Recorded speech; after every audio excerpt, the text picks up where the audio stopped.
Play this scenario in your head real quick. You're fishing a bass tournament, you're going down the bank. All of a sudden you see a swarm of flying insects, and they are littered all across the bank on trees, landing in the water, and you see fish blowing up and erupting on those insects that are in the water. And what you came across was most likely a mayfly hatch. And today I'm going to show you guys how to catch big bass out of the mayflies.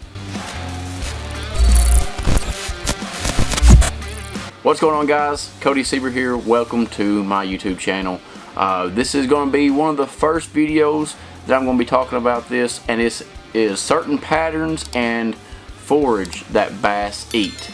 Today, obviously, as you saw in the intro, we are talking about mayflies. Going to give you guys a quick rundown on what mayflies are, where you can find them on your body of water, a few tips on how to find them a little bit better, and of course my favorite ways to catch them. So a quick rundown on what mayflies are.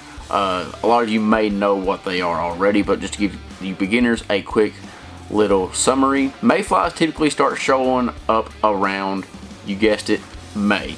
Hence the name mayflies, but typically they go throughout summer up until, like right now here in Tennessee, we still see them here in August. But if you are seeing a prolonged mayfly hatch, don't worry, it's nothing wrong. It's actually a very good sign that your body of water is healthy. It's very low pollution in the water. Water's very clean. So it is a good sign if you are seeing a prolonged mayfly hatch. Now, I believe the whole purpose for mayflies is for them to be prey, whether that be eaten by fish, birds, or other insects. And I mean, heck, I've even seen squirrels eat mayflies. But the most visible part, the part that we see with our eyes, are the males and the females, or the adult mayflies or the juvenile mayflies turning into adults.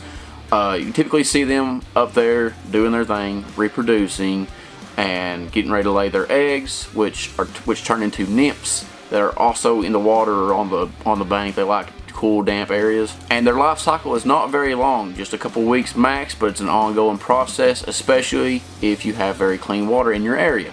And as for the areas where you find mayflies, it is a very visual deal. They typically don't get on a set thing. I do like catching them off bluffs and overhanging trees. I feel like those are the two primary players, and also docks, especially if those docks have lights on.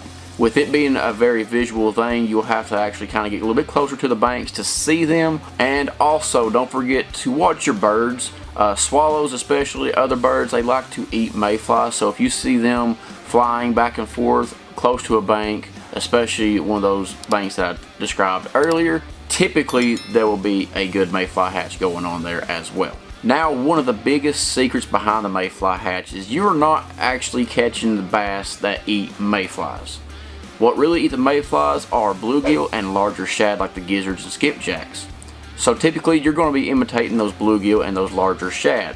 And number one on my list of lures to use is going to be a frog. Again, we are imitating bluegill or shad, so you want to stay with those patterns. I feel like a frog imitates a bluegill very, very well, so you want to stay with the green pumpkins, the blacks and yellow bellies, stuff like that. I feel like imitates a bluegill very, very well. Number 2 and 3 on my list go hand in hand, and those are flipping baits, whether that be a jig. A jig is a big player because it is big, bulky, imitates a bluegill very, very well. And you can also flip this jig, or you could swim the jig. If the fish are also wanting a little bit more of a faster reaction, a lot less bulk, I would go with the beaver. Half ounce is typically my favorite one to flip. You can go heavier, you can go lighter, just depends on the situation that you were given. Next on the list are chatterbaits. Again, bluegill imitating chatterbaits or shad imitating chatterbaits. I like a straight green pumpkin sometimes, especially in those low light conditions. But if I feel like there's more shad in the area, I like going with the green pumpkin shad with the white belly, green pumpkin back. I feel like it is a good mix of both. And last but certainly not least, you have the popper. The main thing with this popper is the feather tail. Sometimes you'll see those mayflies on top of the water buzzing around. They have a lot of legs, wings and everything, and that feather also helps imitate them as well. And I'm also a firm believer in the feather on a popper. I feel like it gets bigger bites. So there you go, guys. That is my quick breakdown on the Mayfly hatch. Any questions, please leave them down in the comment section below. I will gladly answer them. I hope you guys enjoyed the video and learned something new. If you did, please subscribe and hit that thumbs up button. It helps out tremendously. Check out all my social media links down below, and be sure to give this a try next time you see a Mayfly hatch. And until next time, catch 'em big.